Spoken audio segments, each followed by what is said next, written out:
majlis ini saya nak jadikan dia sebuah majlis muzakarah. Maknanya bukan ceramah tuan-tuan, tapi sebuah majlis perbincangan. Boleh ke? Boleh ke? Baik semua. Tempat lain tak boleh tuan-tuan ya.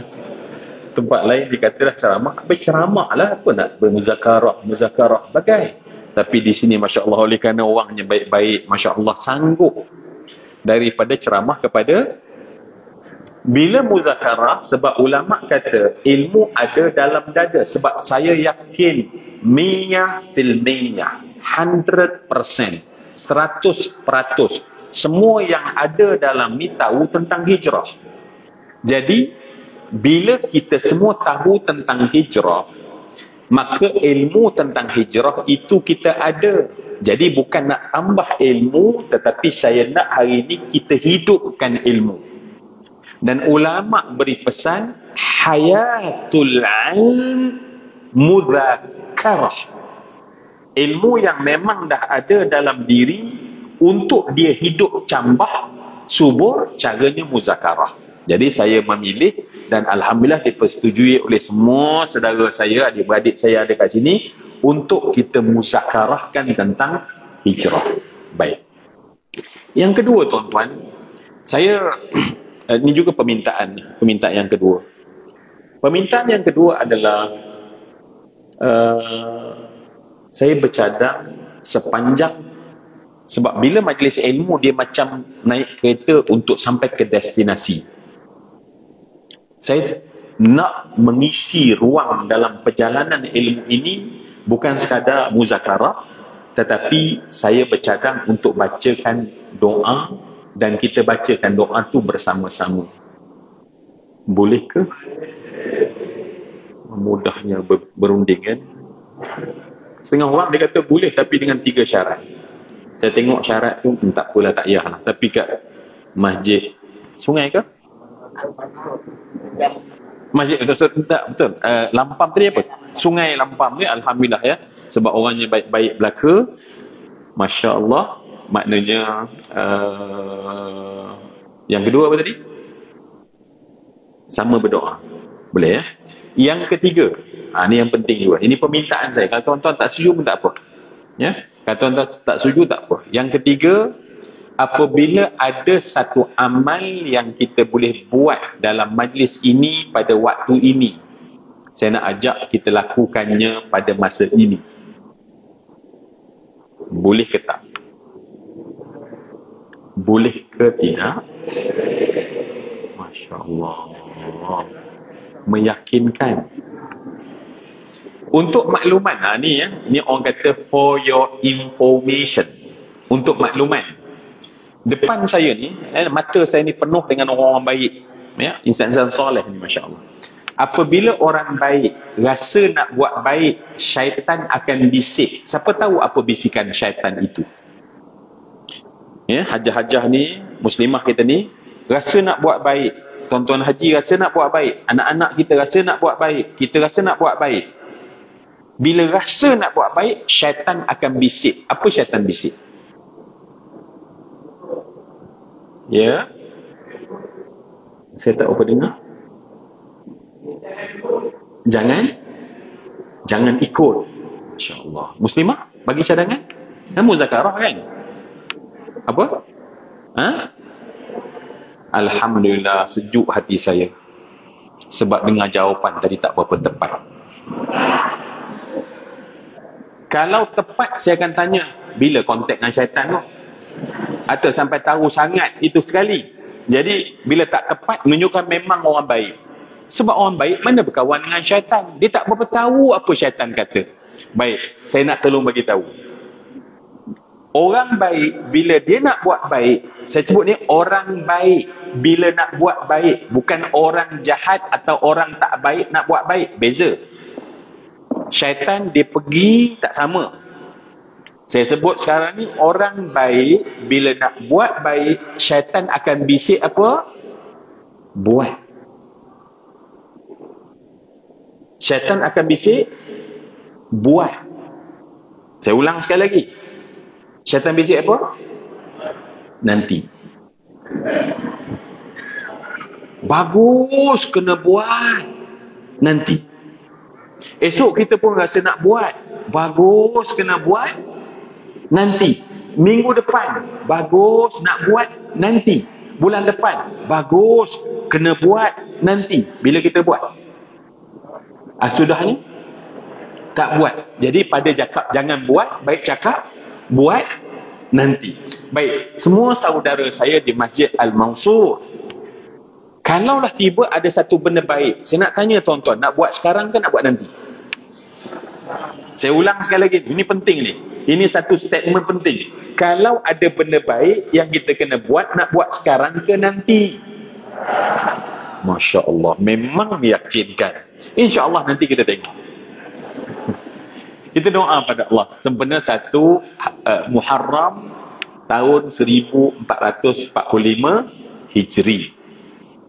Baik, oleh kerana muzakarah, semua yang saya kasih sekalian, oleh kerana muzakarah, kita mula dengan doa dulu. Saya doa ni, saya kat mana-mana pun kalau ada rakan-rakan sahabat, bila saya rasa sedara, saya ajak bincang.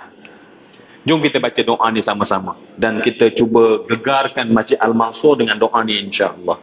Baik. Boleh? Bismillahirrahmanirrahim. Allahumma inni as'aluka ilman nafi'an wa rizqan tayyiban wa amalan mutaqabbalan. Baik, dek kerana doa ni pendek, 3 rangkap, terdapat dalam Sunan Ibnu Majah yang diriwayatkan oleh Ummu Salamah Ummul Mukminin. Maka 3 rangkap doa ini maknanya, ya Allah, aku minta kepada Engkau ya Allah ilmu yang bermanfaat. Aku minta kepada Engkau ya Allah rezeki yang baik. Aku minta kepada Engkau ya Allah amal yang diterima. Dan kita baca pagi ini di awal tahun sebab kata ulama, dunia ini hampas kosong, tak ada makna melainkan kalau kita dapat 3 benda ini. Sebab tu Nabi membacanya setiap hari selepas subuh. Maknanya lepas subuh sekarang lah, lepas subuh Nabi membaca Allah. Baik, kita baca lagi 2 kali tuan-tuan. Bismillahirrahmanirrahim. Allahumma inni as'aluka ilman nafi'an wa rizqan tayyiban wa amalan mutaqabbalan. Minta Allah, saya minta, kita minta tuan-tuan hari ni, saya boleh baca, kita boleh baca seorang-seorang di rumah, tetapi bila kita baca ramai-ramai dan malaikat mengaminkan, kita harap 3 benda yang terpenting dalam hidup kita baca di awal tahun dan Allah bagi kepada sepanjang tahun dan Allah bagi sepanjang hidup kita, dan kita tak mendapat hampas dunia, tetapi kita dapat makna dan erti yang menyebabkan kita rasa puas, indah, seronok dalam hidup di dunia, dan yang lebih penting nanti kita dapat seronok bila masuk dalam kubur. Allahumma inni as'aluka ilman nafi'an wa rizqan tayyiban wa amalan mutaqabbala. Amin. Tuan-tuan dapat hadis, dapat doa tadi? Boleh dapat? Boleh dapat? Baik. Boleh tak saya nak macam nak bagi puas hati saya? Untuk saya tanya sikit. Daripada hadis tadi, apakah benda terpenting dalam hidup?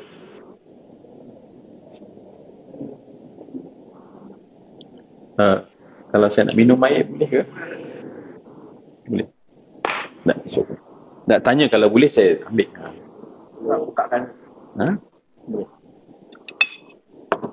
Allah. Saya terasa.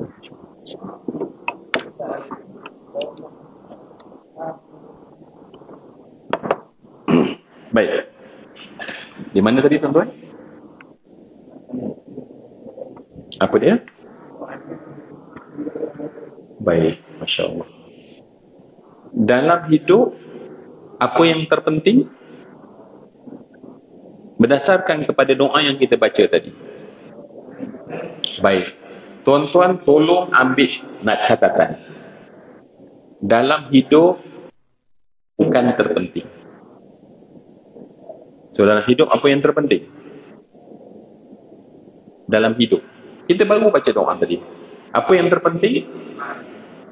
Dalam hidup amal bukan terpenting. Apa yang terpenting? Baik. Dengar betul-betul.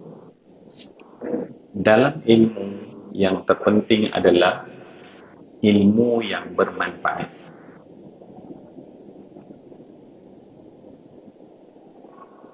Macam dia marah kan? Atau tadi yang jawab apa? Tuan-tuan, kita jawab tadi apa? Ilmu. Sedangkan yang penting adalah ilmu tidak penting. Bahkan ilmu semata-mata boleh jadi merosakkan manusia. Sebab tu Nabi sebut dalam hadis, kata Nabi SAW dalam hadis riwayat Muslim, Nabi minta jauh daripada Allah, Allahumma inni a'udzubika min ilmin la yanfa' wa min qalbin la yakhsha' wa min nafsin la tashba' wa min da'watin la yustajabu laha. Aku minta jauh ya Allah daripada ilmu yang tak memberi manfaat. Nampak? Nabi minta jangan dapat ilmu yang tak memberi manfaat. Dalam hadis diriwayatkan oleh Imam Tirmizi dalam sunan dia, Nabi menadah tangan dan lagi baca doa pada Allah, Allahumma allimni ma yanfa'uni wanfa'ni bima 'allamtani rabbi zidni ilma. Wahai Allah, berilah manfaat kepada ilmu yang Engkau berikan kepada aku, dan berilah Allah manfa'ni, ya Allah berilah manfaat kepada ilmu yang aku dapat, ya Allah wanfa'ni, dan berilah manfaat kepada ilmu yang telah Engkau berikan kepada aku. Tambah aku ilmu, maksudnya ilmu yang memberi manfaat. Dalam Sunan Ibnu Majah, Nabi sebut dalam hadis, kata Nabi SAW, salullaha ilman nafi'a wa ta'awwadhu billah min ilmi la yanfa'. Mintalah pada Allah ilmu yang bermanfaat, dan minta jauh daripada Allah ilmu yang tak memberi manfaat. Jadi tuan-tuan, tahun baru ni tuan-tuan, jangan kata saya hendak ilmu, tapi nak apa? Ilmu yang bermanfaat. Kita hantar anak kita ke sekolah, jangan cakap anak tuntut ilmu, cakap dia tuntut ilmu yang bermanfaat. Baik, Alhamdulillah. Ada lagi nak tanya tentang, tapi cukuplah. Kita nak cerita tentang hijrah pagi ni. Baik, tadi ada saya sebut ke tentang amal kita nak buat pagi ni? Tak. Kita dah bersetuju untuk buat amal sekarang ke nanti? Baik, Alhamdulillah. Tuan-tuan memang tajam ya. Saya cakap sekali je tuan-tuan tangkap kan. Walaupun saya dah macam terlupa, tapi di Sungai Lampang, mungkin berkat sungai kita tu agaknya, mungkin tajam dia punya, orang kata apa, pemikiran dia tajam kan. Saya kalau bercakap dengan macam orang yang tajam ni memang mudah, Alhamdulillah ya. Dia kalau cakap jenis yang tak ingat-ingat tu susah tuan-tuan. Tapi di Sungai Lampang ni Masya Allah, saya cakap sekali tangkap terus macam Imam Syafi'i tuan-tuan. Imam Syafi'i ni tuan-tuan, sampai dia cakap kat orang, tolong jangan cakap sebab apa kamu cakap terus lekat dalam kepala. Saya rasa tuan-tuan ni ada keturunan nama Syafi'i kot ya. Mungkin cucu dia datang ke Sungai Lampang, beranak pinak di sini. Inilah orang dia, cucu Imam Syafi'i. Alhamdulillah. Baik, semua yang dikasih sekalian, sebelum saya nak masuk, kita cuba praktik satu hijrah. Yang nanti kita bincang apa itu hijrah. Walaupun kita dah tahu, tapi kita nak muzakarah kan. Tuan-tuan, kita cuba buat satu hijrah pada pagi ni. Ya, sebab hijrah tu adalah satu benda yang memang sukar, tetapi bukan mustahil. Satu benda yang payah dibuat, tetapi bukan tak boleh dibuat. Tak dibuat kerana manusia tak nak buat. Kenapa tak nak buat? Sebab syaitan kata bukan jangan buat, tapi nanti buat. Tuan-tuan, saya nak tanya, dalam majlis ilmu, apa yang pertama mesti kita buat? Majlis ilmu. Sekarang ni majlis ilmu kan? Ni majlis ilmu. Dalam hadis Nabi diriwayatkan oleh Imam Muslim, kata Nabi, wa man jatama'a qaumun fi baitin min buyutillah wa yatluna kitaballah wa yatadarasunahu bainahum illa nazalat alaihimus sakinah wa ghashiyatuhumur rahmah wa hafathumul malaikah wa dzakarahumullahu fi man indah wa man batta'a amalahu lam yusri' nasabahu. Kata Nabi dalam hadis yang diriwayatkan oleh Imam Muslim, kata Nabi, tidaklah satu kaum yang berhimpun dalam rumah daripada rumah Allah, melainkan mereka itu, Masya Allah, dan mereka membaca ayat Allah, mereka membincangkan ayat Allah, mereka Allah berikan kepada mereka ketenangan, Allah berikan, hantarkan kepada mereka malaikat, dan malaikat akan bersama dengan mereka. Dan kata Nabi, barang siapa yang kalau dia lambat amalnya, keturunannya takkan mempercepatkan amalnya itu, maknanya mesti pada amal. Baik tuan-tuan, bila kita duduk dalam majlis ilmu, apa nombor satu yang kita kena buat? Tolong saya. Ya? Iktikaf. Baik, Masya Allah. Mana-mana yang tak berniat iktikaf, tolong niat iktikaf. Sahaja aku iktikaf. Bagi clear.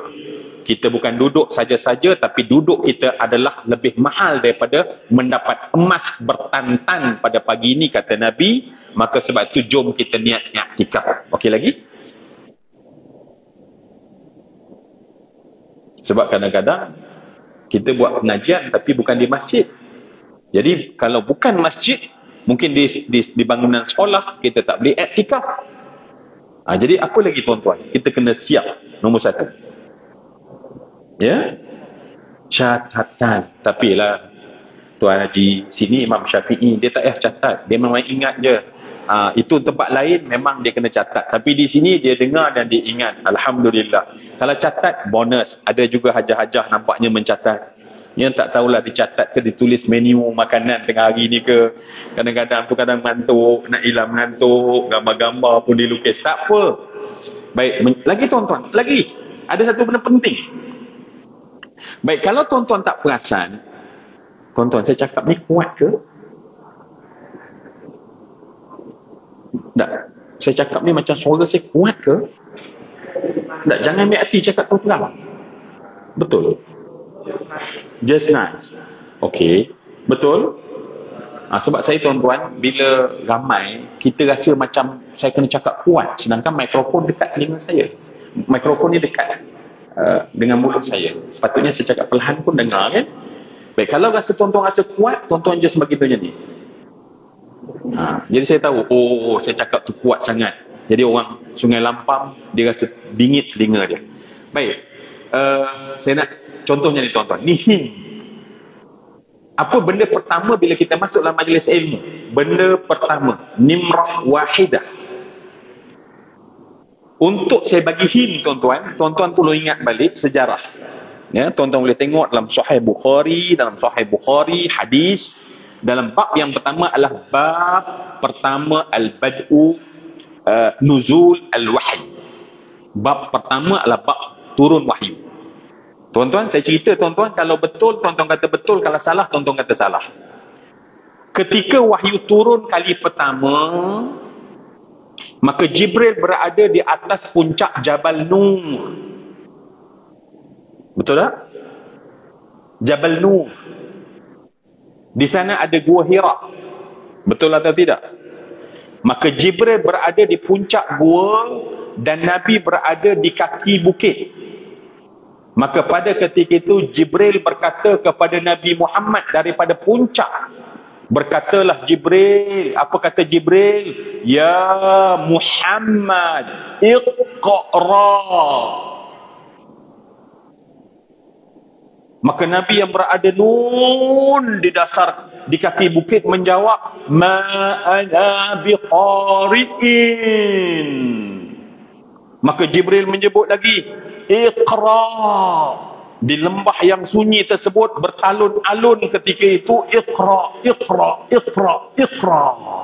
Dan Nabi menjawab, Ma ana biqari'in, biqari'in, biqari'in, biqari'in. Tuan-tuan, betul ke tak cerita ni? Betul ke tak?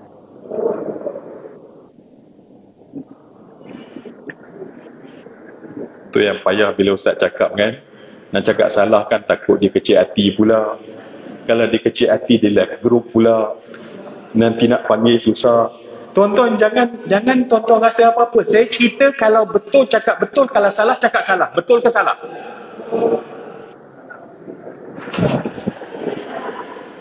Baik, jawapannya adalah salah. Sebab ketika wahyu saya dah dengar. Apa dia? Dalam gua sama-sama, betul tak? Lepas tu apa buat? Didakap, dipeluk, betul tak? Betul tak? Barulah dia kata bacalah, betul tak? Dan Nabi kata hatta balagha minil juhud, sampai kuasa sempit dan sesak, dan aku berkata ma'ana biqari'in, aku tak reti membaca. Baik, semua yang dikasih sekalian, siapa tahu apa dia punya moral daripada cerita tu? Apa dia punya, orang kata, pengajaran? Baik, mesti ilmu ada hubungan. Hubungan tu jauh ke dekat? Jauh ke dekat, tuan-tuan? Jadi maknanya ilmu kalau nak dapat, kena jauh ke kena dekat? Alhamdulillah, senang bercakap dengan orang pandai. Kalau macam tu, tuan-tuan, saya nak tanya, dalam majlis ini kita jauh ke dekat? Dekat sangat. Saya tanya sekali lagi, dalam majlis ini kita jauh ke dekat? Baik, nampak dah ya? Sekarang saya nak ajak satu amal. Apa amal dia? Kita buat macam Nabi dan sahabat Nabi bila ada dalam majlis ilmu, mereka akan datang rapat ke hadapan. Tu dia. Jadi Haji, saya nak minta muslimah boleh datang ke, sebab dia orang kita kita dah pecahkan macam ni kan. Muslimah tolong rapat ke depan, muslimin tolong rapat ke depan. Saya nak jemput. Syaitan tengah kata, bagus, buat nanti. Baik, saya nak jemput sekarang. Saya nak tengok berapa minit orang Sungai Lampang boleh buat apa yang Nabi suruh. Masa sedang berjalan, tuan-tuan, syaitan tengah cakap, bagus nanti ya. Nantilah. Allah Akbar. Okay.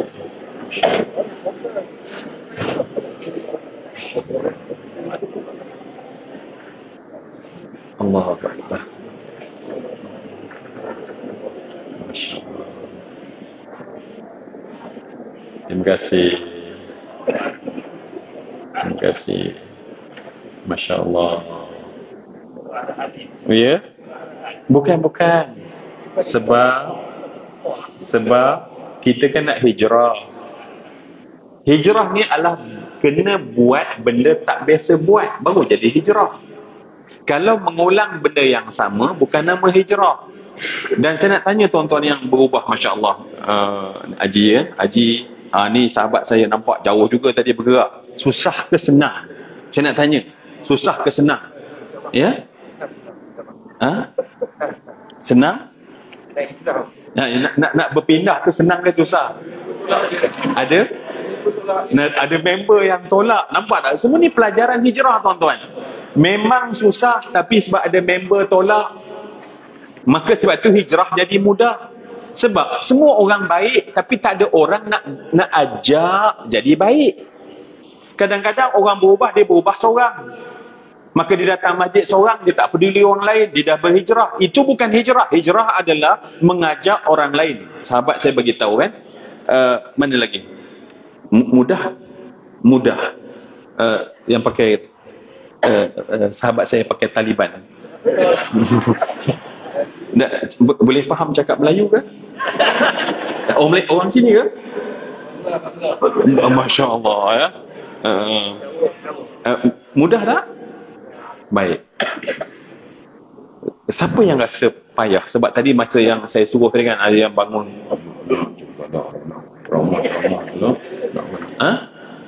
baik.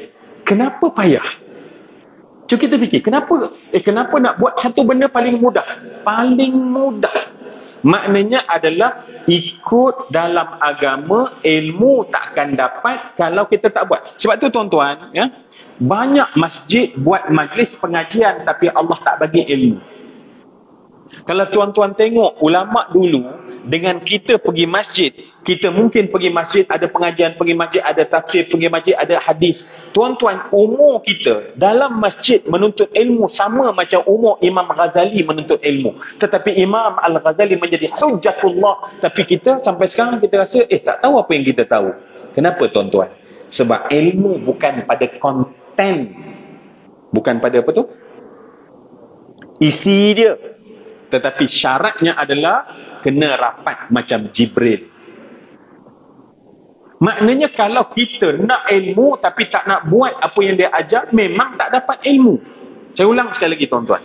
Sebab saya bercakap pada semua yang cinta ilmu, kita akan rugi. Saya dah duduk banyak majlis ilmu. Saya dah duduk banyak majlis pengajian yang hancurkan oleh masjid kita. Tetapi kenapa saya tak rasa bertambah ilmu? Sebab bukan Allah tak nak bagi ilmu, tetapi Allah bagi syarat bahawa ilmu kena rapat. Tanpa rapat, kamu takkan dapat ilmu tersebut.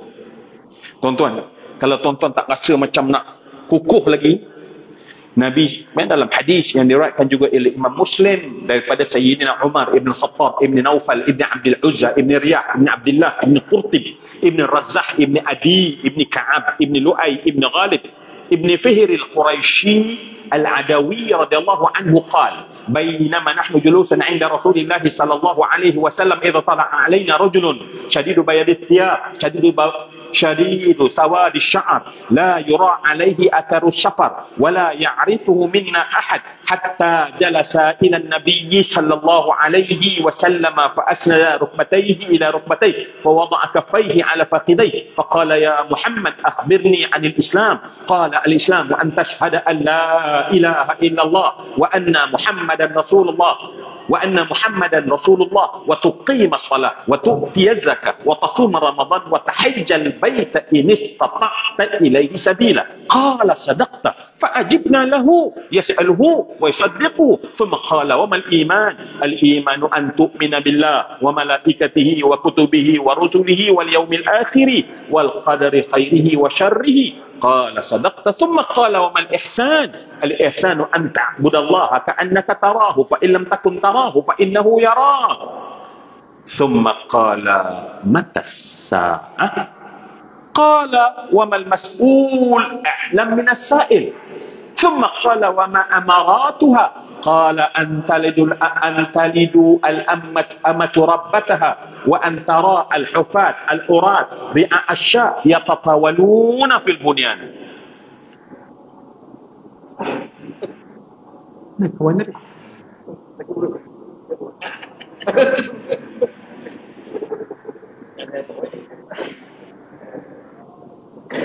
Tuan-tuan, saya terkejut. Sebab hadis ni nak bagi tahu, fantalaqa, maka dia pun terus berlalu. Macam masuk sangat hadis tu dengan sahabat saya. Sebab hadis tadi, saya berhenti tadi ialah fantalaqa, maknanya dia terus bangun dan berlalu pergi. Saya macam Masya Allah, ini orang Sungai Lampang bukan alang kepalang. Dia nak tunjuk, Ustaz, kami bukan sekadar boleh terjemah, diwakilkan seorang untuk buktikan maknanya adalah fantalaqa, makna terus berlalu pergi. Masya Allah, kalau macam ni saya rasa tak payahlah Ismah, kita stop je lah. Ada ceramah kat Sungai Padang Remih lah pula. Fantalaqa maknanya intaliq, ya, intaliq. Maksud intaliq tu maknanya dia tak tunggu dah. Falabistu maliyan. Saya nak habiskanlah, ya, boleh ke? Falabistu maliyan, aku tunggu beberapa hari. Maka Nabi tanya pada aku, ya Umar, atadri man sa'al, kamu tahu tak siapa yang datang tanya soalan dulu? Maka Umar menjawab, Allah wa rasuluhu a'lam. Maka Nabi menjawab, annahu Jibril, sesungguhnya itu adalah Jibril yang datang kepada kamu, liyu'allima dinakum, yang mengajarkan untuk kamu agama kamu. Baik tuan-tuan, hadis tadi agak panjang sikit. Saya tak nak terjemah semua sebab nampaknya macam semua faham. Kan? Sebab Isma tadi dia cakap, Ustaz, kalau di mana Masjid Al-Mansur ni, kalau Ustaz baca hadis ke tak payah terjemah, tak apa. Sebab Alhamdulillah Masjid Al-Mansur dia memang faham apa yang saya baca, kan? Saya kena terjemah ke tak? Saya kena terjemah ke tak? Tengok pula dia, kan? Sebab Isma ni bukan saya. Isma kata, Ustaz kalau tanya dia orang, memang dia kata perlu terjemah. Sebab ni bukan saya cakap, tuan-tuan, ni Isma cakap. Sebab bahasa Melayu tu, Ustaz, bahasa kebangsaan. Kalau kita tak pandai hormat bahasa Melayu, ada nak suruh siapa hormat? Saya tengok Isma, Masya Allah, semangat patriotik dia tinggi, tuan-tuan. Jadi kalau saya terjemah, bukan sebab tak faham, tapi sebab hormat bahasa kebangsaan. Sebab tu bila saya baca hadis tadi, Masya Allah, yang mendengar hajah-hajah mencatat, maknanya Masya Allah memang faham, kan? Sebab hadis tu bukan apa, cerita tentang Sayyidina Umar kata, bainama nahnu julusun 'inda Rasulillah, tatkala kami duduk dengan Nabi SAW, tiba-tiba datang seorang lelaki yang pakai baju putih yang melepak dan kemudian rambutnya hitam berkilat, tetapi kami tak tahu siapa dia. Kalau dia orang Madinah tentu kami kenal, tetapi cara perawakannya bukan seorang musafir. Menjadi dia lelaki misteri, tetapi okey, yang ni penting, tuan-tuan. Sebab ini, tuan-tuan, kenapa tuan-tuan datang duduk dekat tadi? Sebab kata Sayyidina Umar, hatta jalasa ilan Nabi fa asnada rukbatayhi ila rukbatayhi. Apa maksud dia? Apa dia? Tengok, tak payah terjemah. Tengok saja yang nak suruh kita terjemah, kan? Dah faham sebenarnya. Bila sebut fa asnada rukbatayhi ila rukbatayhi, bertemu lutut dengan lutut. Saya tak terjemah, memang semua orang tahu dah. Fa wada'a kaffaihi ala fakhidhaihi. Apa maksud dia? Meletakkan atas. Tengok, tak payah terjemah, Masya Allah. Buat penat terjemah aja, sebab semua dah tahu, kan? Baik, saya nak tanya semua yang dikasih sekalian. Kisah tu panjang lah. Kisah tu tentang seorang lelaki, dan lelaki tersebut Jibril datang jumpa Nabi. Okey, saya nak buatlah contoh, ya. Jom kita cuba tengok.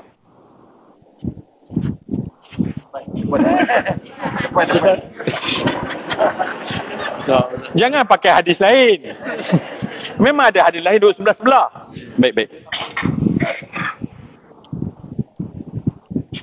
Tak bertemu. Baik, cuba bayang. Datang seorang lelaki yang kami tak kenal, duduk dengan Nabi, bertemu lutut dengan lutut. Fa'asnada, bersanad antara lutut dan lutut, dan meletakkan tapak. Sekejap, tak apa, insyaAllah. Boleh dengar belakang? Kalau tak dengar, menunjukkan jauh, kena rapat. Maka meletakkan tapak tangannya di atas pehanya. Peha siapa, tuan-tuan? Peha siapa? Baik, kalau dia terletak tangan atas peha Nabi, dia jadi macam ni. Dalam riwayat Imam Abu Dawud. Tetapi dalam riwayat yang masyhur adalah meletakkan di atas pehanya. So macam ni. Cuba tuan-tuan buat sekejap. Saya nak tengok. Itu pun marah. Tak habis lagi marah tadi, kan? Sebab suruh panggil dekat-dekat tadi, kan? Bila saya suruh letak tangan, tak nak. Masya Allah, sampai hati. Baik, sekarang ni tuan-tuan, kalau tuan-tuan, baik, tuan-tuan boleh rasa tak bila kita duduk macam ni, apa maksud dia? Orang yang ready. Orang yang bersedia. Nampak tak? Berbanding orang yang dah apa, Ustaz mengabar, tak tahulah. Ya. Baik. Nanti. Dah siap dah. Lambat Isma menelpon. Terima kasih, Haji. Baik, semua yang saya kasih sekarang. Tuan-tuan nampak tak? Itulah cara nak dapat ilmu. Bila kita tak buat cara itu, kita masuk dalam majlis ilmu, dapat tak? Tak dapat. Sebab tu akhirnya kita jadi orang yang paling rugi, kata Imam Al-Ghazali. Sebab dia masuk qul hal nunabbi'ukum bil akhsarina a'mala alladhi dhalla sa'yuhum fil hayatid dunya wa hum yahsabuna annahum yuhsinuna sun'a. Maknanya orang yang tak dapat tapi dirasa buat. Jadi alhamdulillah tuan-tuan, tangan kanan tolong tepuk bahu bini, cakap terima kasih, tahniah. Cakaplah. Cakap tahniah pada diri sendiri sebab dah melakukan satu benda yang Nabi sangat suruh, dan kemudian kita buat. Sebab yang menjadi guru kita sekarang siapa? Tengok, marah lagi. Ya Allah, siapa yang jadi guru kita? Jibril. Sebab Jibril ajar, kita ikut. Cuba bayang kalau Jibril ajar pun tak nak ikut, nak suruh siapa ajar? Ada? Malaikat maut. Alhamdulillah. Sebab itulah istimewa dia Masjid Sungai Lampam ni. Masjid Al-Mansur Sungai Lampam. Masya Allah, kami buat. Bukan sebab Ustaz suruh, bukan sebab saya Zul Ramli, tetapi sebab Jibril yang mengajar Nabi dan kita buat. Dan inilah satu benda yang alhamdulillah, alangkah baiknya kalau kita letak dalam diri. Sebab kata para pengkaji psikoanalisis, kata manusia ni dia ada satu tabiat. Tabiat manusia ialah dia suka ulang benda sama. Kalau dia dah biasa duduk, takutnya nak cakap kecil hati. Macam nak buat supaya nak cakapnya kecil hati, ya? Macam mana, ya? Tuturang, Masya Allah. Tak. Saya cakap tak ada nak mengata siapa, tapi nak cerita tentang kita. Kalau kita memang biasa macam tu, macam itulah kita ulang. Saya, tuan-tuan, kalau datang masjid, saya suka duduk belah kanan. Tak ada siapa suruh. Pergi mana? Belah kanan. Esok kalau pergi mana masjid, pergi belah kanan. Sedangkan kat tengah-tengah ada kosong. Duduk je belah kanan. Baik. Manusia, menurut pengkaji jiwa, pengkaji manusia, mereka suka ulang benda sama walaupun benda tu tak elok. Dan manusia ada stamina untuk ulang benda sama sampai mati. Dan sebab Ustaz ke? Ustaz ke? Ustaz Agus, Masya Allah Ustaz. Masya Allah. Ustaz, susahlah saya ni Ustaz. Saya ni kan, Ustaz, bila kalau orang jauh-jauh kan, maksudnya duduk jauh-jauh, saya tak rasa bersalah. Saya rasa happy je. Tetapi bila tuan-tuan datang tempat dekat, saya dah rasa bersalah. Apa rasa bersalah saya? Mak saya pesan, jangan duduk lebih tinggi berbanding dengan orang. Apatah lagi Ustaz Agus ada. Kan? Haji, daripada tadi saya rasa tak senang hati sebenarnya. Tuan-tuan tengok, saya duduk ujung-ujung ni. Tapi, kadang-kadang kalau tak duduk atas kursi, macam tadi tak nampak kan? Jadi, saya sebenarnya rasa bersalah duduk lebih tinggi. Apatah lagi atas Ustaz Agus dan semua tuan-tuan ni. Sebab mak saya marah. Tuan-tuan tolong jangan ambil gambar hantar kat mak saya. Nanti saya tak ada alasan nak cakap. Ya. Ustaz, ahlan bik. Baik Ustaz, saya berbincang dengan sahabat-sahabat saudara baru kenal Ustaz. Alhamdulillah. Katanya lepas ni dapat 2 kilo ikan lampam. Alhamdulillah, tunggu juga Ustaz. Gimana tadi? Manusia suka mengulang benda sama. Sebab tu bila ajak berubah, dia tak nak berubah. Walaupun benda senang. Bukan sebab susah tadi kan? Bukan sebab susah. Ada kata dia tu, bila bangun, perang. Bunyi apa tu? Patah kaki. Tak ada, bangun senang. Tetapi payah sebab tak biasa. Sebab itu para sahabat Nabi, bila Nabi berdiri saja untuk beri ilmu, mereka datang serapat-rapatnya. Kalau gugur daun tak akan jatuh ke tanah. Sebab rapatnya mereka sesama mereka. Dan inilah tuan-tuan, alangkah baiknya, ya, paling tidak kita letak dalam perasaan kita dulu. Aku naknya lah ya Allah jadi macam ni. Bila saja majlis ilmu sebab aku nak ilmu Allah, maka Allah bagi peraturan. Hantar Jibril ajar Nabi ajar para sahabat, dan sahabat yang ikut Nabi akan ikut. Tetapi ada juga manusia yang tak nak ikut. Bila tak nak ikut, apa nak kata? Sebab Allah tak bagi dia hidayah, Allah tak bagi dia inayah. Jadi syaitan sedang berperang apa dia? Syaitan sedang berperang cakap apa? Nanti. Bukan tak nak buat. Nantilah. Kita buatlah nanti-nanti. Akhirnya mati tak sempat nak buat pun. Baik, semua yang dikasih Islam. Okey, Alhamdulillah. Kalau saya nak puji tuan-tuan riak tak? Janji jangan riak ya. Saya tuan-tuan banyak juga bila mengajar di masjid-masjid ya. Sebab saya tak sebut tuan-tuan di mana-mana ya. Ampunkan saya tak sebut mana-mana. Ada setengah daripada setengah. Ajak tak bergerak. Marilah tuan-tuan, kita ikut sunnah Nabi. Dia buat duk je tu. Saya baca hadis tadi. Dia buat tidur. Sebab kan dalam Islam bila tidur kan tak wajib. Sebab tak dengar. Tapi di sini masya-Allah ya Ustaz, saya ajak sekali je semua orang bergerak, muslimat semua bergerak, menunjukkan masya-Allah memang mudah untuk kita hijrah bila kita dapat satu bimbingan yang kita harap baik dari Allah Subhanahu Wa Taala. Baik, oleh kerana tuan-tuan dah dekat dan saya rasa bersalah dengan tuan pengurusi majlis. Mana tuan pengurusi majlis tadi? Oh, dia tuan pengurusi majlis, dia bergerak begitu ya. Macam tuan rumah kedua kahwin rupanya, masya-Allah. Rupanya begitu tuan-tuan, susah jadi pengurusi. Tuan-tuan ingat senang ke? Ingat nak jemput saja penceramah dan rupanya dia pergi sana, pergi sini. Yang keluar tadi dah datang balik ke? Masya-Allah.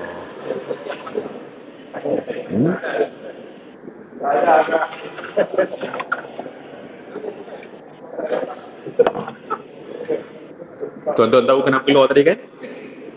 Tuan-tuan tahu kenapa Tuan Haji tadi keluar kan? Tahu kan? Sebab nak fahamkan hadis tadi. Kalau dia tak buat, kita tak faham. Sebab makna intalaqa dengan talaqa beza. Intalaqa yantaliqu intilaqan, muntaliqun muntalaqun, intaliq la tantaliq, muntalaqun. Tu Haji kata nak tasrif ni payah, dia buat, dia bangun. Walaupun dia malas nak keluar. Tetapi sebab nak pergi faham. Ustaz, baru kami di Sungai Lampang, faham makna intalaq. Maka dia pun intaliq. Memang tinggi hikmah dia orang di sini. Kalau saya tak faham ni tuan-tuan. Sebab tu hikmah ni ditinggikan. Sebab tu saya harap saya dapat kejar tuan-tuan punya tinggi hikmah tu. Tolonglah saya wahai Allah. Baik, kalau macam tu tuan-tuan, oleh kerana saya takut tuan pengurusi nanti tanya saya. Sebab pengurusi ni nampak dia macam tu tuan-tuan. Tapi kalau saya tak cakap tentang hijrah, nanti masya-Allah dia akan bagi kad kuning. Dia macam referee juga. Dan Ustaz kata cerita hijrah, tapi tak ada cerita hijrah. Baik, tuan-tuan. Maaf saya tanya, apa makna hijrah? Apa makna hijrah? Ya?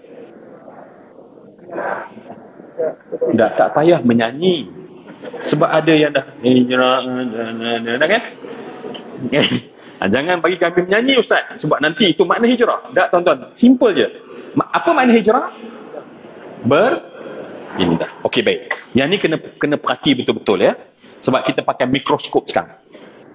Ada benda boleh nampak dalam mata, ada benda kena pakai mikroskop. Ataupun paling tindak apa tu yang besar kat sikit.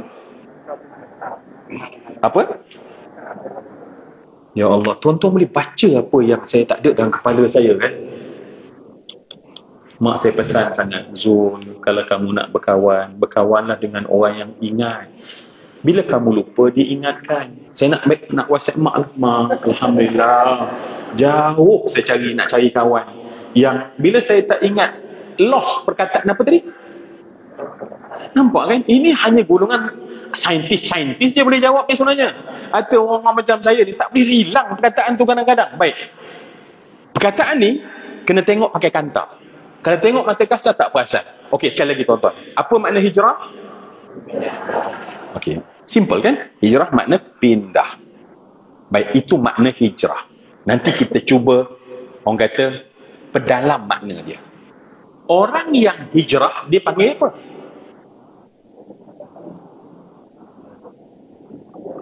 Tuan-tuan, tolonglah jangan tiba-tiba seorang bangun.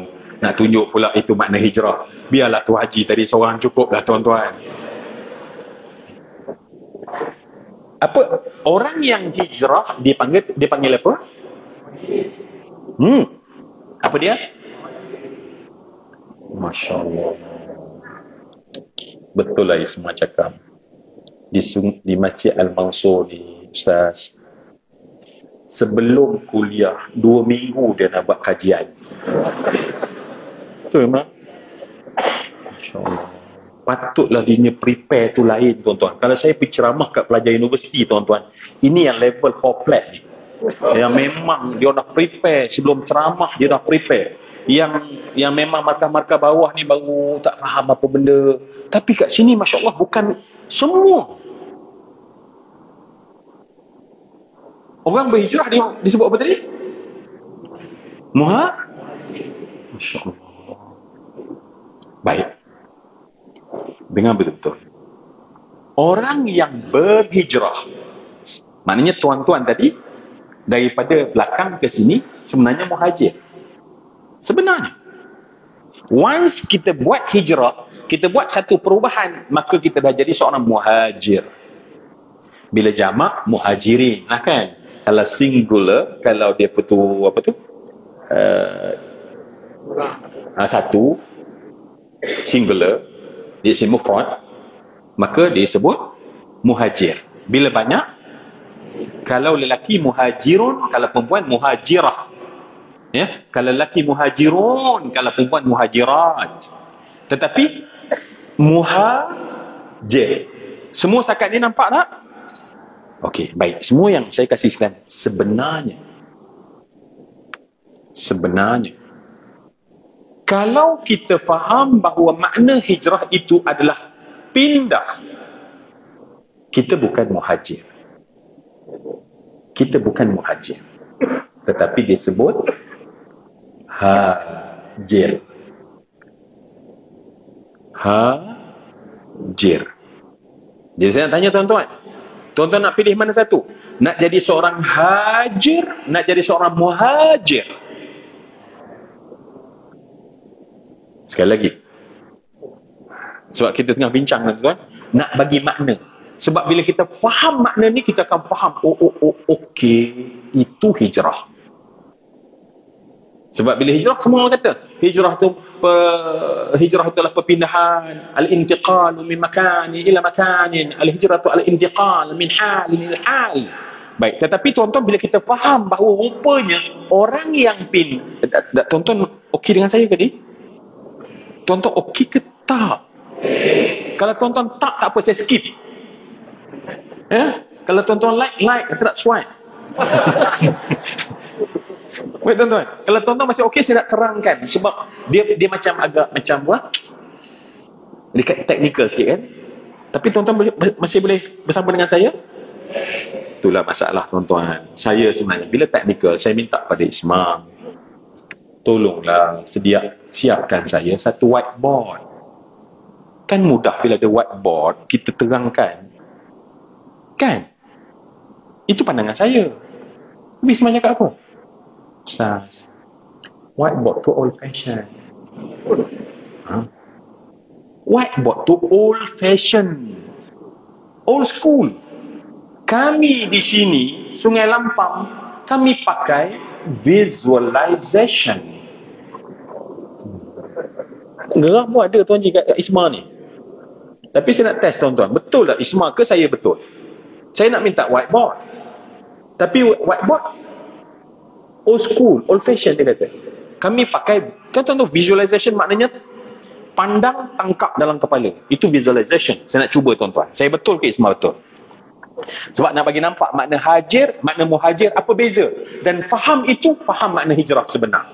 Kalau kita lost kat situ, kita tak apa-apa nak faham makna hijrah yang sebenar. Hari ini kita bincangkan. Saya cakap laju sangat ke? Enggak, jangan cakap ambil hati, cakap terang. Sebab kadang-kadang saya cakap laju, mak saya salah. Cakap pelan sikit. Mak saya semangat. Okay, please. Saya nak uji tuan-tuan. Okay. Ni bentuk apa? Allah, betul Ismail punya. Maknanya tak payah pakai whiteboard. Visualize. Dah nampak. Masya Allah. Okay. Tunggu dulu. Saya test yang kedua. Ni bentuk apa tuan-tuan? Masya Allah. Astaghfirullahaladzim. Salah saya rupanya. Isma. Betul Isma. Kat sini tak payah pakai whiteboard. Tak payah usah-usah whiteboard, dia kata kan. Itu cara orang lama rupanya.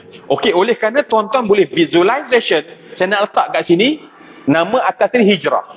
Orang yang berhijrah, dia yang pertama disebut muhajir. Orang yang satu lagi disebut kita nak faham apa beza di antara muhajir dan hajir.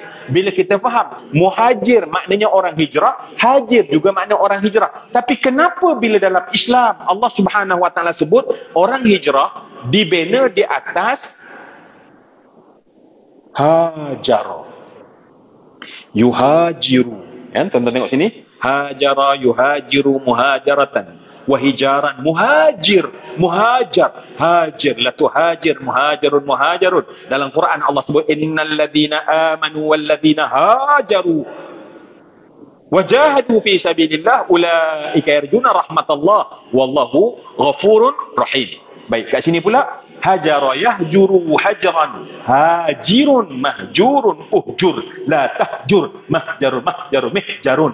Ini di atas fa'ala yufa'ilu mufa'alatan wa fi'alan mufa'ilun fa'alun fa'ilat fa'il mufa'alun fa'alun. Yani fa'ala yaf'ulu fa'lan fa'ilun maf'ulun uf'ul la taf'ul maf'alun maf'alun mif'alun. Semangat tahun baru tuan-tuan. Bila hujung tahun dah tak semangat. Baik. Saya nak nampakkan tuan-tuan ada beza. Tuan-tuan nampak ke beza dia? Bila saya terangkan, nampak tak beza dia? Baik, kalau tuan-tuan nampak, sekarang kita cuba bincang. Apa beza seorang hajir yang Allah tak sebut dan Nabi tak sebut, tetapi disebut sebagai muhajir? Jom kita bincang sikit hak ni. Jom kita baca satu doa. Jom kita baca satu doa. Boleh? Tak macam seorang je boleh. Yang lain macam, oh boleh. Masya Allah. Saya takut nanti kan, kadang-kadang kan seorang yang kata boleh tu kena marah. Apa ni? Kita dah baca doa tadi, yang tadi pun. Baik. Jom kita baca doa sama-sama. Saya nak baca yang mana ya? Okey, kita baca satu doa. Kita ambil berkat awal tahun. Sebab Syekh Abu Hasan Al-Shazili disebut, dia kata apa dia? Saya baca dalam syarah Al-Hikam Syekh Ata'illah Skandari. Kata Syekh Abu Hasan Al-Shazili, min alamatin najah fin nihayat ar-ruju' ila Allah fil bidayat. Tanda orang berjaya di penghujung adalah mereka kembali pada Allah di permulaan. Kita harap sepanjang tahun 1445 kita menjadi orang berjaya. Maka caranya sekarang kita kembali pada Allah dan kita doa. Baik, doa ni tuan-tuan agak tak panjang sangat, tapi panjang sikit. Saya baca untuk ambil berkat saja. Boleh tuan-tuan? Boleh. Ha? Tak, nanti saya terang lah. Arab lah dulu. Ya? Boleh. Nah, wajah tak puas hati tu saya nampak. Saya Masya Allah. Nah, saya akan terang lah. Hadis ini dikira hadis maktur. Ada dalam riwayat Ibn Mardawai. Boleh tengok dalam tafsir At-Tafsir bil Ma'thur Imam Suyuti, Ad-Durrul Mansur At-Tafsir bil Ma'thur. Boleh? Payahlah macam tak puas hati dengan saya ni, Masya Allah. Baik. Sekejap ya. Saya nak cakap ni sebab orang lain macam okey, dia seorang tak puas hati. Baik. Baik macam ni. Kena. Macam ni. Hadis ni ada dalam kitab At-Tafsir Imam Suyuti. Tak kena, boleh lah. Okey, alhamdulillah, masya-Allah ya. Baik. Dia menakalkan daripada hadis daripada Ibn Mardawai. Museum di Kuna sini, Ustaz. Oh, masya-Allah. Ni keluar kat ni TV ni 3 ya. Masya-Allah. Baik, boleh ke saya kat tu? Insya-Allah. Alhamdulillah, tengok. Kan lama.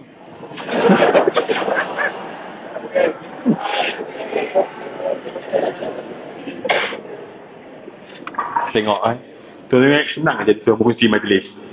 Susah jadi pengurusi majlis. Mari bawa mic, habis dah 2 kali dah tuan-tuan. Lepas ni dia kata tak mau main dah. Baik, Tuan-tuan, okey, sebab saya cerita tadi, sebab supaya tuan-tuan tahu bahawa sebenarnya apa yang kita bakal baca ni ada dalam riwayat Ibn Mardawai yang diambil oleh seorang hafiz, maknanya seorang alim dalam ilmu hadis dan tafsir. Kalau tuan-tuan baca tafsir Jalalain, dia mengarang dengan guru dia. Sekarang dia karang satu kitab yang namanya adalah At-Tafsir yang mencerita Ad-Durrul Mansur At-Tafsir bil Ma'thur. Baik, kita bacalah senang ya.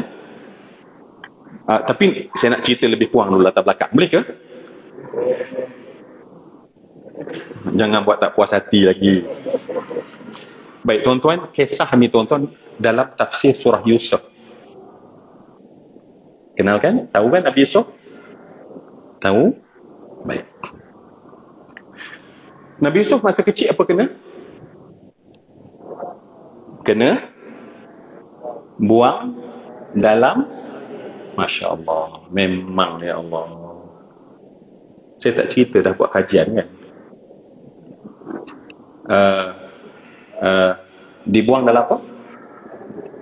Okey, kita pakailah telaga walaupun dalam tafsir tu dia terang. Itu bukan telaga, tapi tak apa. Okey, baik. Disebut gaya betul jubbat.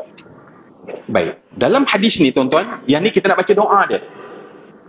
Tapi sebelum baca tuan-tuan, saya nak tanya tu tuan-tuan. Manusia ni dengan masalah, yang pertama, bila dia masuk ketimpa masalah, ada dia tak boleh keluar daripada masalah. Yang pertama. Yang kedua, dia masuk masalah, dia boleh keluar daripada masalah. Tuan-tuan nak yang mana? Saya ulang sekali lagi tuan-tuan. Macam tak berapa nak ambil perhatian. Ya. Golongan pertama, dia ada masalah, dan dia masuk dalam masalah, dia tak boleh keluar daripada masalah. Golongan kedua, dia ada masalah, dia masuk dalam masalah, dia boleh keluar daripada masalah. Tuan-tuan nak yang mana?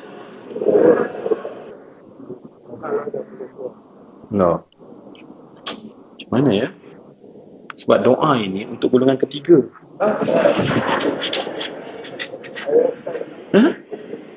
Sebab doa ni untuk golongan ketiga. Jadi macam mana nak baca ni ya?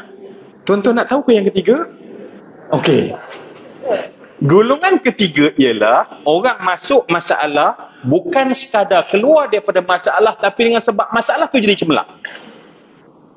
Ada orang masuk keluar masalah. Esok masuk balik, keluar, masuk balik. Ada orang langsung tak boleh keluar. Tapi yang ketiga, dan ketiga ni ialah orang yang baca doa ni. Sebab tu saya dah mula risau. Tuan-tuan nak yang kedua tadi kan? Lain kali tengok dulu yang ketiga, yang keempat, yang kelima kalau ada, baru buat pilihan. So tuan-tuan nak yang ke mana? Baik, oleh kerana semua nak yang ketiga, jom kita baca doa ni sama-sama insya-Allah. Doa ini tadi saya dah sebut pada sahabat saya, walaupun mikrofon lambat sampai tadi. Tapi maknanya masya-Allah, nanti apa-apa tanya pada sahabat saya lah insya-Allah. Ya, PM tepi. Sekejap, Muslimah dah mula angkat tangan. Saya kata bersalah dah, Masya Allah. Mula nak terang lagi, tapi sebab dah angkat tangan sambil marah ni, bila nak baca ni, bila nak baca. Sabar tuan-tuan, benda boleh berkelahi, buat apa kita berunding. Baik, jom kita doa. Tuan-tuan, bila doa ni tuan-tuan, malaikat bersama dengan kita. Maaf, saya macam bergurau, bukan nak merendahkan majlis ilmu, tapi orang kata manusia ni kan, kalau duduk strict daripada awal, lagi tinggal saya seorang je, hal lain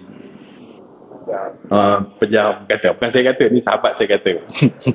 Baik, semua yang dikasihan, bila kita kata kita baca doa, ya Allah, kita nak baca doa ini, dan kita nak apa pun masalah yang kita sedang hadapi atau nanti kita hadapi, tetapi jadi sebab untuk kita jadi cemerlang. Seperti Nabi Yusuf, bila dia baca doa ini, kata Nabi, Jibril dihantar oleh Allah untuk baca doa ini, dia bukan sekadar keluar, selesai masalah, balik kampung. Tuan-tuan bayang tak, kalau Nabi Yusuf dia boleh keluar, balik kampung, apa jadi? Abang dia buat naya dia lagi. Abang dia buat naya dia lagi. Abang dia buat naya dia lagi. Maknanya keluar masalah, masuk masalah. Tetapi dia keluar di mana? Mesir menjadi seorang memegang perbendaharaan empire Mesir. Maknanya seluruh kekayaan Mesir, yang hari ini kekayaan, ya, contohnya di Mesir, walaupun Mesir ada sekarang, Mesir kemudian setelah zaman Nabi Allah Yusuf alaihissalam, tetapi nak ceritanya maknanya kekayaan di bumi Mesir itu sangat kaya, diduduk di bawah manusia yang namanya Nabi Yusuf yang dulu dalam telaga, kita kata dalam telaga, tetapi dia boleh keluar, maka kata ulama dengan sebab doa ini dia jadi cemerlang. Jadi kita nak kita cemerlang, kita nak anak-anak kita cemerlang, kita nak student kita cemerlang, suami isteri yang cemerlang, mak ayah yang cemerlang, kita di Sungai Lampang ini cemerlang, semuanya cemerlang. Jom. Baik. Bismillahirrahmanirrahim. Allahumma inni as'aluka bismika al-makhzun wal-maknun ya badi'as samawati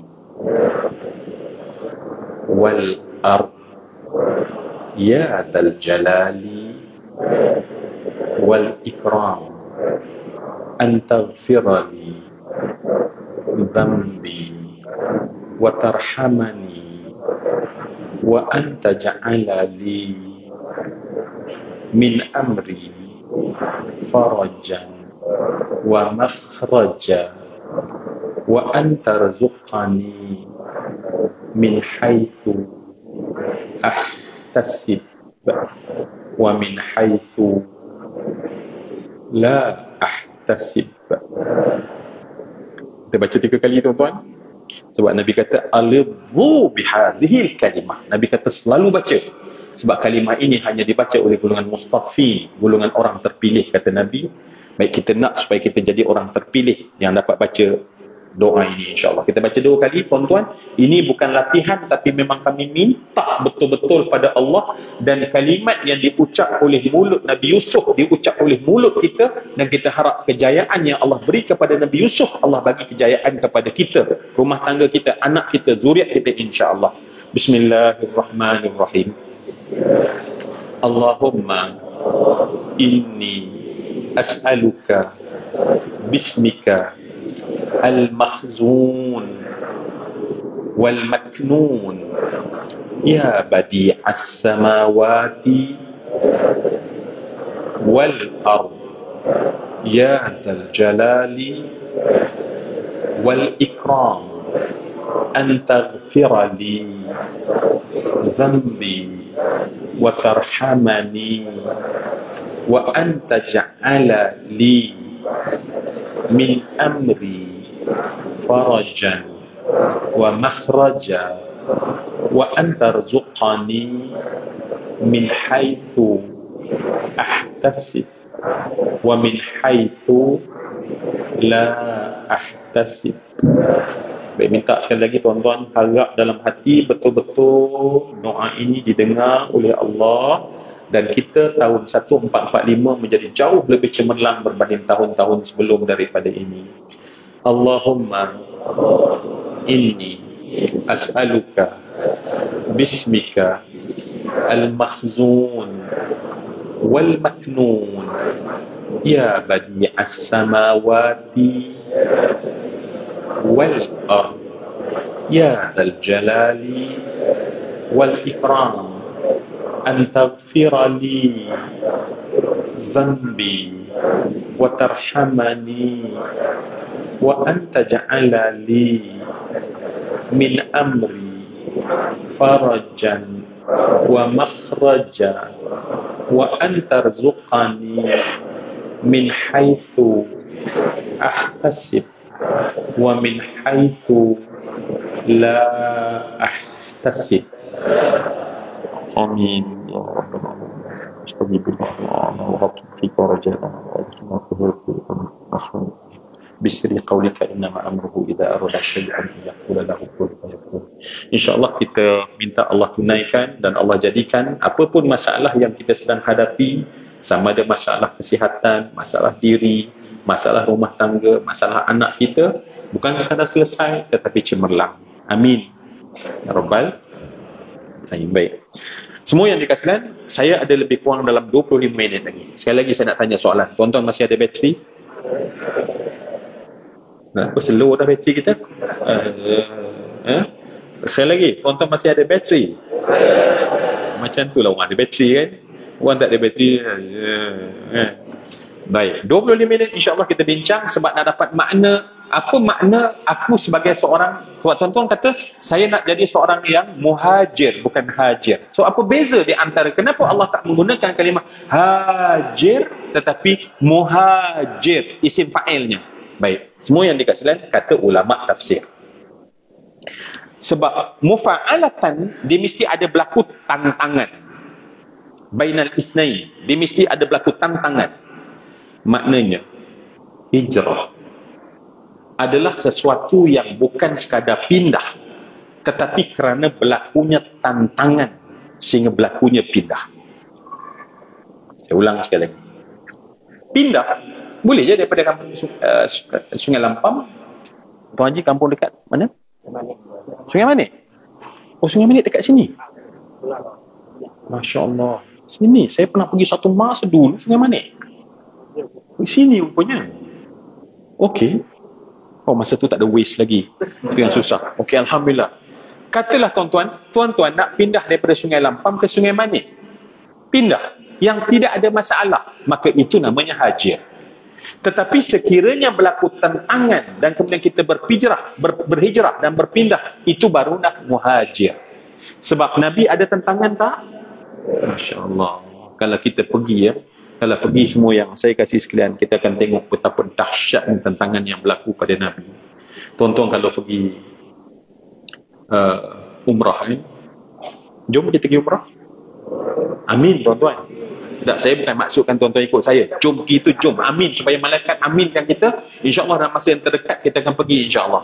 Bukan sebab saya bawa umrah, saya nak ajak tuan-tuan. Tak, saya nak cerita supaya Masya Allah.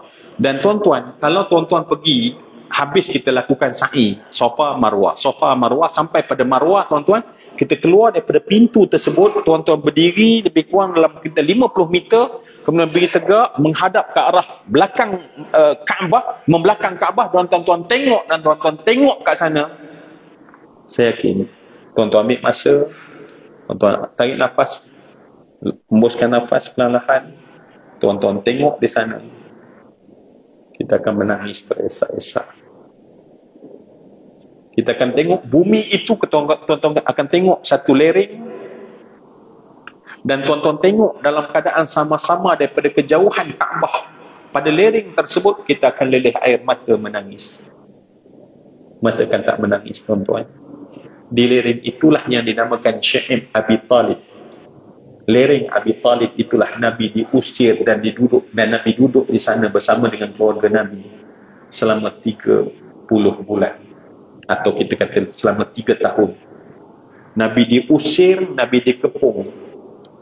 Saat kita lihat tempat tersebut, semua yang dikasih sekalian, kita nampak berbalam-balam, tetapi dalam tu Masya Allah, Nabi dan keluarga Nabi diputuskan hubungan langsung, tidak ada makanan untuk keluarga Nabi. Cukuplah tuan-tuan, saya tak boleh nak cerita. Sehingga tuan-tuan, kalau saya sebutkan pada tuan-tuan, kemuncak daripada 30 bulan tersebut, sehinggalah akhirnya orang Quraisy bersetuju untuk melepaskan keluarga Nabi. Balik keluarga Nabi ke rumah masing-masing. Nabi balik ke rumah Nabi bersama dengan Siti Khadijah. Abu Talib balik rumah dia. Tak lama lepas itu Abu Talib jatuh. Sebab selama 30 bulan Abu Talib dikatakan tidak pernah tidur waktu malam sebab jaga Nabi. Sebab takut orang Quraisy datang bunuh Nabi. Nak cerita tuan-tuan, muhajir bukan sekadar kita kata pindah Sungai Lampam, Sungai Manik. Tunggu dulu. Bagaimana hijrah berlaku tantangan dan tekanan yang sangat dahsyat. Rebah Abu Talib yang selama 30 bulan dia menjaga Nabi, memindah Nabi daripada khemah ke khemah, agar orang tak tahu di mana Nabi berada di malam hari, supaya kalau orang datang nak membunuh Nabi, mereka tak boleh membunuh Nabi kerana mereka tak tahu di mana Nabi berada. Abu Talib setelah 30 bulan, sebab dahsyatnya pengepungan tersebut, makan tidak ada. Cuba bayang, Nabi hanya memakan pucuk-pucuk tamar yang muda dan dikunyah, itu jadi makanan Nabi. Kita yang makan nasi lemak tadi masih komplain-komplain kan? Apalah ikan bilis ni, lihat sangat pula, tak macam ikan lampau. Nabi tidak pernah protes, yang walaupun Nabi terpaksa mengunyah pucuk tamar, itulah yang menjadi makanan kepada Sayyidatuna Khadijah Ummul Mukminin. Cuba bayang semua yang dikasih sekalian. jatuh rebah Abu Talib dan kemudian menghembuskan nafasnya yang terakhir. Seorang yang Nabi sangat sayang. Seorang yang Nabi sangat sayang. Ya, kata Imam Suyuti, Abu Talib dia terpaksa menyembunyikan keislaman dia menurut Ibn Abbas. Tuan-tuan boleh tengok apa kata Imam Suyuti. Sehingga orang tak tahu pun yang dia beragama Islam. Semua yang dikasih sekalian. Saya tak nak cerita tentang itu. Nak cerita lagi tentang Siti Khadijah supaya kita tahu bahawa hijrah ini bukan satu benda yang mudah. Hijrah latar belakangnya adalah tantangan untuk jadi muhajir. Kalau tak ada tantangan jadi hajir. Semua yang saya kasih sekalian. Siti Khadijah, isteri kesayangan Nabi, jatuh berbaring. Dalam sirah, tuan-tuan boleh tengok Ibn Hisham.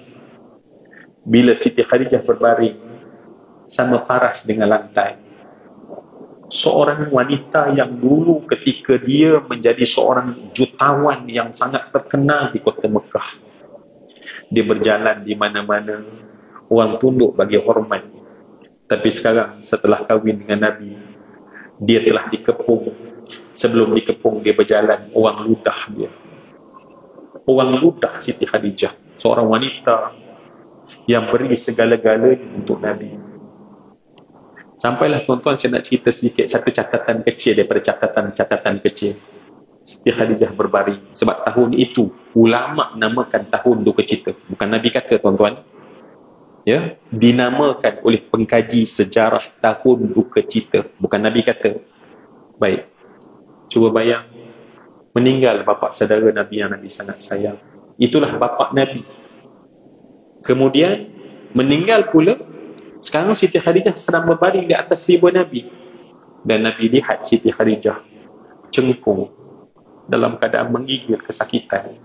Cuba bayang, tak tidur di waktu malam sebab teman Nabi 30 bulan. Tidak makan apa makanan pun. Sekarang Siti Khadijah berbaring. Dan Nabi kenal Siti Khadijah, seorang yang bangsawan satu masa dulu. Seorang yang ternama, disebut namanya, bau harumnya. Tapi hari ini sedang berbaring dalam keadaan kurus kering menggigil. Dikatakan pada ketika itu air mata Nabi yang jernih mengalir. Dan air mata tersebut jatuh ke atas pipi Siti Khadijah. Siti Khadijah yang sedang memejam mata kerana kesakitan. Bila dia rasa ada air yang menitis, maka dia buka matanya. Dan tuan-tuan, inilah dia Siti Khadijah.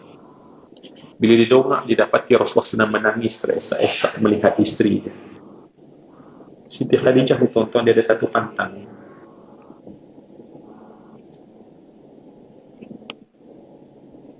Dia ada satu pantang. Pantang dia adalah, dia tak nak jadi isteri yang tidak bersama dengan suami sangat susah. Sebab tu bila Nabi berlari turun daripada Jabal Nur, Nabi tak cari Sayyidina Abu Bakar. Nabi tak cari Abu Talib. Tapi Nabi cari isteri Nabi. Nabi panggil Siti Khadijah, Zammiluni, Zammiluni, Zammiluni. Selimutkan aku, selimutkan aku. Betapa Nabi minta seorang yang boleh damping dia, dekat dia. Dan Siti Khadijah bila kata, Zammiluni, selimutkan aku. Mungkin kalau kita isteri kita kata, marilah, selimut pula, ambil totok. Sambil tunjuk dengan mulut. Ya, kat sana tu ada totok, ambil lah. Tapi Siti Khadijah memeluk Nabi sambil membisik pada telinga Nabi, memuji-muji Nabi. Masa suami tengah dalam keadaan yang sangat memerlukan sokongan, isteri beri sokongan. Sebab kadang-kadang setengah isteri, suami tengah jatuh, tengah down, saat itulah dia hentam lagi suami dia. Padan muka kau. Nah, inilah aku nak cakap lama dah ni. Hari ni baru ada peluang. Jauhnya kita dengan Siti Khadijah. Cuba bayang semua yang saya kasihkan.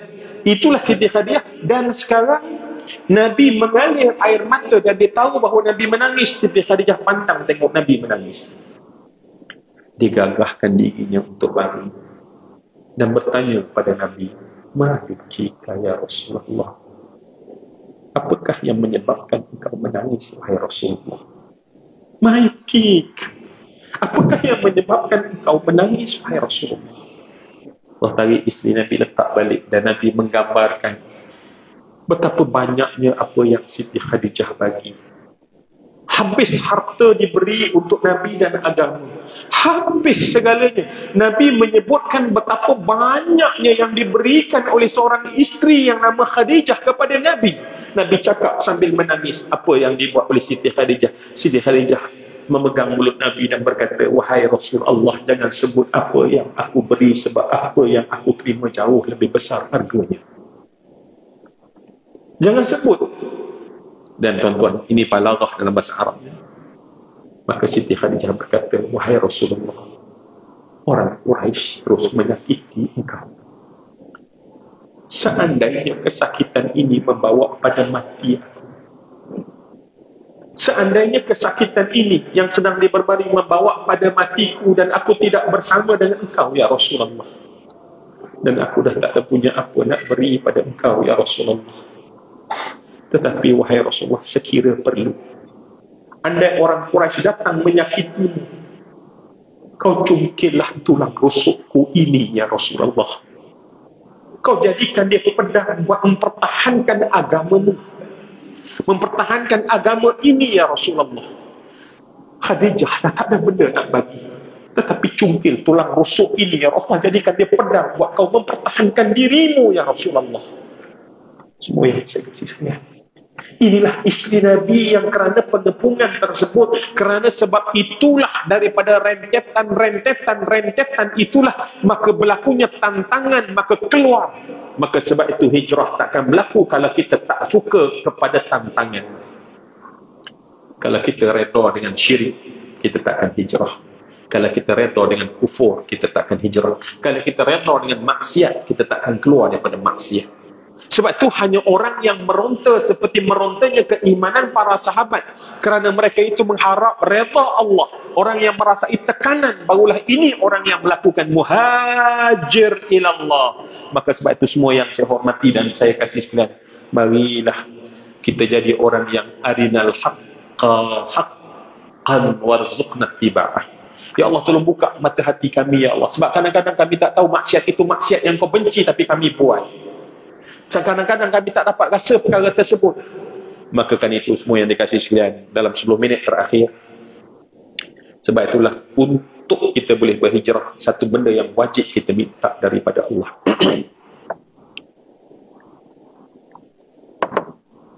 Sebagai conclusion, sebagai kesimpulan tempat landing, untuk kita dapat menjadi seorang muhajir yang berhijrah seperti Nabi, kena ada satu benda. Agak-agak tuan-tuan, apa benda? Agak-agak tuan-tuan. Tuan-tuan, agak-agak apa? Kan suka macam tu kan? Bila nak habis dia tak nak jawab dah kan? Jangan jawab, nanti kalau jawab sepanjang lagi. Nanti kita kena bilang ni. Sampai hati kan? Jawab lah. Sebab tuan pengurusi kita tegas. Sampai pukul 11 dia off je mic ni tuan-tuan ya. Tuan-tuan, apa yang kita perlukan untuk aku menjadi seorang muhajir? Ya? Tak dengar? Macam lagu pula tu. Hijrah adalah pengorbanan. Baik, betul. Tuan-tuan, apa benda tuan-tuan? Yang kita perlukan adalah hidayah Allah. Yang kita perlukan adalah hidayah Allah. Sebab itu di awal tahun ni, menangislah, mintalah, pohonlah, rayulah pada Allah, wahai Allah. Kita duk baca ihdina, hidayahkan aku, tapi kita tak ada feel. Kita tak masuk dalam hati. Kita cakap ihdina siratal mustaqim siratal ladzina an'amta 'alaihim. Itu je kita hari-hari. Ihdinas siratal. Kita tak ada connect antara dalam dan mulut kita. Dia putus, burst connection. Maka kita cakap tapi tak rasa. Sedangkan basic pada kata adalah innal kalam la fil fuadi wa innama ju'ila lisanu 'alal fuadi dalila. Paling asas. Maknanya setiap yang keluar daripada mulut mesti terbit daripada hati. Tapi sekarang ni semua terbit daripada mulut tapi tak ada rasa dalam hati. Ihdinas siratal mustaqim, tapi tak ada connection dalam hati kita. Tak minta pun, sedangkan tak boleh jadi seorang muhajir melainkan dengan hidayah dari Allah. Sebab itu tuan-tuan semua yang saya muliakan, untuk kita bergerak, ya, mungkin kalau nak cerita tu panjang, tetapi saya yakin insyaAllah di Masjid Al-Mansur kita pun ada ustaz kita akan berikan lagi bahan-bahan bagaimana kita perlu untuk kita istiqamah dalam kita menjalani jalan hijrah. Maka semua yang saya kasih sekalian, sebab itulah cukup saya katakan bahawa adalah terpenting bila kita nak menjadi seorang muhajir sebenar.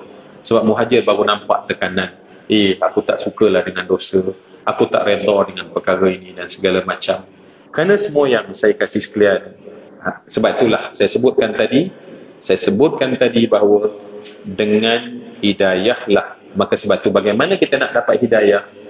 Dengan kita sama-sama banyak berada dalam majlis ilmu, menjadi seorang yang sedekat dengan ilmu, seorang yang mungkin suka meneroka ilmu, berbincang ilmu, membaca buku. Apa saja yang menyebabkan memperkayakan dalaman kita, itulah sebenarnya cara seorang itu untuk mendapat kekal hidayah daripada Allah Subhanahu wa taala. Saya tuan-tuan, saya teringat ada satu kisah, dan saya nak habiskan kisah ni lah. Betapa mahalnya hidayah. Dan hidayah ni tak boleh dibagi oleh siapa pun, hatta Nabi, melainkan hanya Allah Subhanahu wa taala. Ada satu kisah tuan-tuan, ya. Ada satu kisah. Boleh? Boleh. Baik, ni tak adalah hadis. Takut nanti mana hadis mana. Tak. Ni kisah biasa. Saya jumpa seorang imam ni tuan-tuan. Nama dia, kami panggil dia Syekh Zubair. Dia datang Malaysia dan sekarang dia dah balik Amerika. Dia menjadi imam di ada satu tempat pusat Islam di Amerika. Dicerita pengalaman tu saya nak kongsi dengan tuan-tuan. Tetapi kesimpulan dia adalah kita ni tuan-tuan kena minta betul-betul hidayah. Dan apabila kita rasa nak menambah ilmu, tapi ingat ilmu apa tadi tuan-tuan?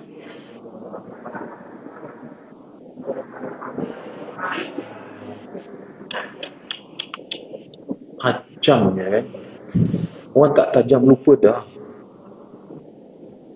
Tuan-tuan jangan fikir ilmu, tapi ilmu, cari ilmu bermanfaat, troka ilmu manfaat, gali ilmu bermanfaat. Baik, jadi saya nak cerita ni tuan-tuan, dia ni salah seorang yang kena tahan ketika lepas September 11, peristiwa September 11 yang apa tu? Yang mana? Alhamdulillah ya. Saya sukalah cakap dengan orang yang memang luas general knowledge dia kan. Setengah September 11 tu 7-11 ke? Jauh sangat. Tapi Masya Allah semua tahu September 11 peristiwa fitnah kepada umat Islam yang sangat besar tersebut kan. Okey. Dan dia kena tangkap. Dan tuan-tuan, dia kena tangkap, lepas tu dikeluarkan daripada pusat tahanan tu dengan cepat. Dengan sebab sepanjang dia berada pada masa tahanan, dia telah mengislamkan begitu ramai. Setiap hari orang masuk Islam.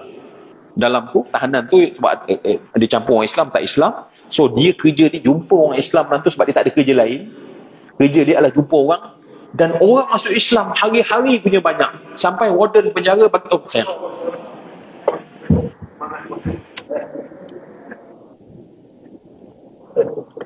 Ini sebab mengata Ismail lah ni. Bila dia marah tuan-tuan, tengok dia punya doa ni dia dengar semua ya. Doa semua saya gugur tu janganlah marah. Boleh ke semua? Baik. Insya-Allah. Okey ke? Macam suka je tengok sampai hati. Kat mana tadi tuan-tuan? Jadi pihak warden bagi tahu pengurusan, dia kata ni Mamat ni tak boleh simpan. Kalau dia duduk lama lagi, ramai lagi orang masuk Islam, maka dia dibebaskan. Ya. Dan dia datang ke Malaysia, dia cerita satu cerita tuan-tuan. Ketika dia menjadi imam di sebuah masjid di Amerika, ni lah orang jerantuk yang tuan-tuan dia cerita Amerika, dia macam bangga lah sikit, macam internasional ni.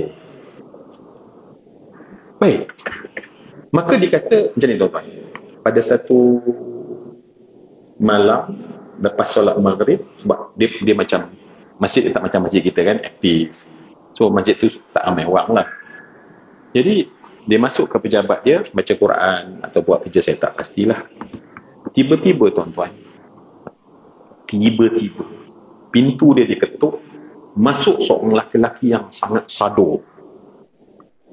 Sado? Sado? Boleh kan? Saya tak tahu apa dia, perkataan yang sebenar apa yang sasa. Ha? Sasa.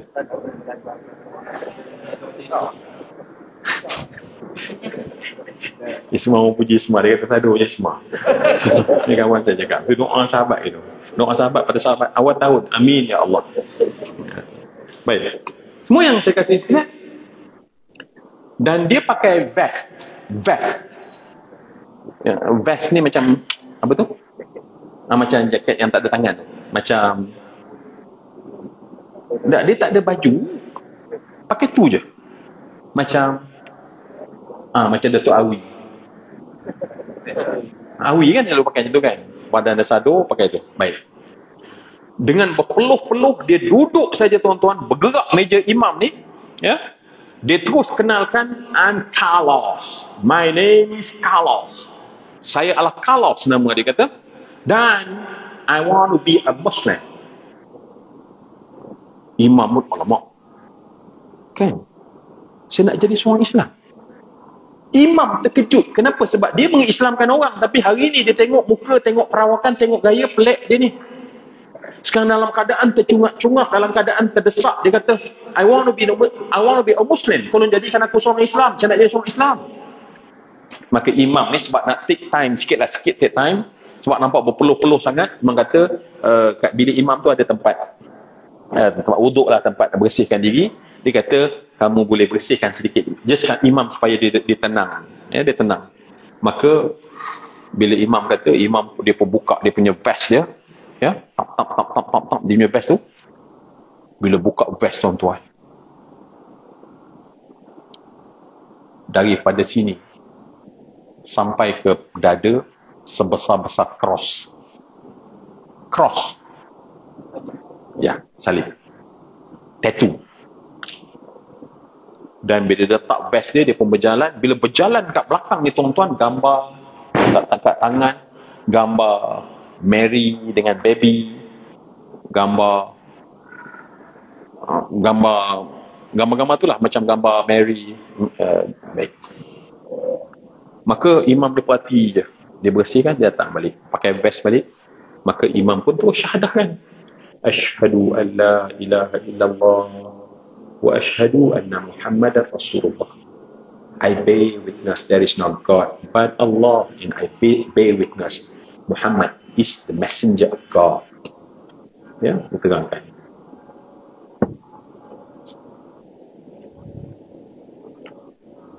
Nampak kan? Kawallah diri, patut kan? Kawallah diri kan? Buatlah macam biasa-biasa kan? Ini senyum tu tak boleh ditawan tahan, Masya Allah. So macam mana sekarang ni? Kita jadi pukul 11. Okey, nampaknya sekianlah saja. Boleh? Boleh habiskan? Masya Allah, baik. Semua tempat lain memang suruh berhenti terus tuan-tuan, ya.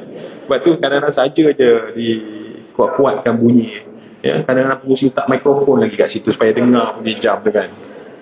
Baik, semua yang saya muliakan, jadi bila dia mengucap syahadah, dia pun tunduk, dia menangis.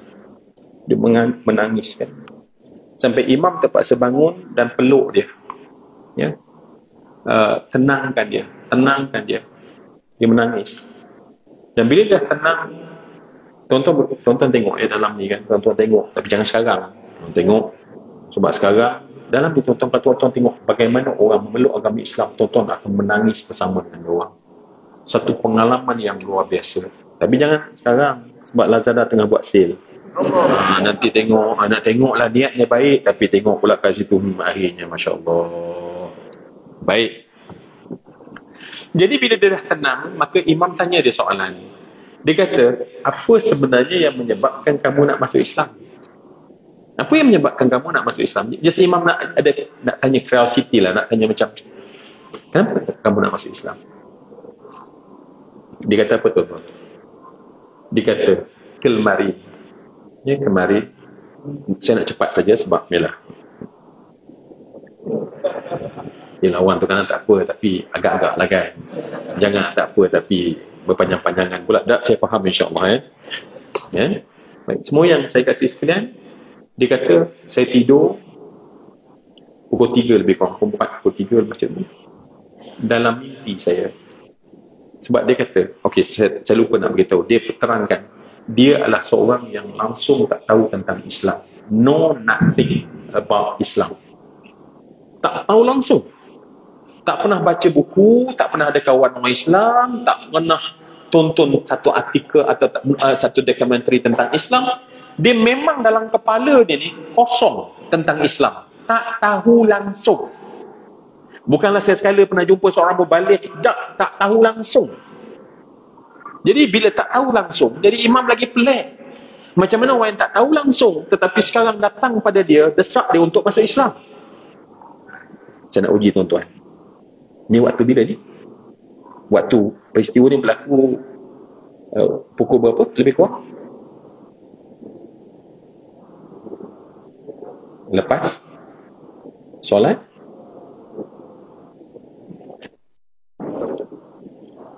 Maghrib. Tunggu isyak tadi. Kan? Tengok dia payahlah kalau dah hujung-hujung ni kan. Dia punya kawalan tu dah hilang kawalan dah, Masya Allah ya. Kalau tadi punya tajam, saya terlupa pun dia bagi tahu. Tapi bila dah kat hujung ni, ya Allah, cepatlah ya Allah, berilah hidayah pada ustaz ya Allah. Doa dia lain, tu masalah dia. Baik, ni antara maghrib dan isyak. Maka imam tanya dia kan. Dia tak tahu, dia know nothing about Islam. Tak ada idea tentang Islam, tak tahu langsung. Zero tentang Islam. Tapi imam tanya, kenapa kamu zero tentang Islam tapi nak masuk Islam? Maka dia cerita. Dia kata kemari pukul 3, 4. Dan dia, okey, saya lupa nak sebut je. Dia ni sebenarnya kenapa dia buat tattoo tu? Sebab dia adalah seorang yang pencinta Jesus. Pencinta Jesus. Sebab tu dia letak tattoo, dia cinta Mary, dia kata dia adalah seorang Kristian yang sebenar, yang sangat cinta kepada Jesus. Ni cerita dia. Lagilah tak. So bagaimana dia sangat cinta pada Jesus yang tak tahu tentang Islam tapi sekarang datang jumpa imam masuk Islam. Maka dia kata pukul 3, 4 tu ketika dia tidur datang dalam mimpi dan seorang lelaki yang pakai jubah putih tetapi dia tak nampak muka sebab cahaya dia terlampau cerah dan menyebut satu perkataan yang dia faham ya, sebab mimpi dia bahasa yang kita faham, dia kan word kita faham, dan sebut kalau kamu betul-betul sayang pada Jesus tak akan pernah ajar orang sembah dia, tapi Jesus mengajar orang sembah Allah. Be a Muslim, jadilah orang Islam. Dia pun terbangun tidur. Jesus tak akan minta orang sembah dia, tapi sembah Allah dan jadilah orang Islam. Dia kata ni apa mimpi ni? Sekarang for the very first time datang dia Islam dalam dia punya pemikiran. Islam. Dia pun tidur balik. Hari semalam. Saya nak cepat. Hari semalam. Dia tidur masa lebih kurang sama. Tetapi sekarang dia dah tak nampak apa-apa, tetapi dia nampak dalam satu bentuk cahaya yang sangat terang. Tetapi sekarang dah tak cerita. Satu suara yang menjerit kepada dia, bertempik dan sebut, Kalas, be a Muslim. Yang menyebab dia tersentak dan berpeluh. Dia kata, apa ni? Sungguh dia jadi orang Islam. Satu tekanan yang sangat kuat untuk dia jadi seorang Islam. Dia kata dia tak boleh tidur dah. Berdebar-debar dia dalam keadaan takut. Dan dia tak sabar tunggu hari. Dan dia cari. Dan dia tak tahu di mana nak jadi Islam. Di mana nak jadi Islam. Dia nak Islam. Dan dia kata saya bercari. Daripada pagi sampai sekarang orang tunjuk. Dan tunjuk tempat ini. Dan saya dapat jumpa dengan Tuhan. Habis dia cerita tuan-tuan azan Isyak. Jadi bila azan Isyak imam pun diam lah. Dan bila dah selesai, Maka imam pun bangun untuk imamkan solat, jamaah dah ada. Maka kalos pun nak buat apa, dia tak tahu apa-apa. Yang dia tahu asyhadu an la ilaha illallah wa asyhadu anna Muhammad Rasulullah.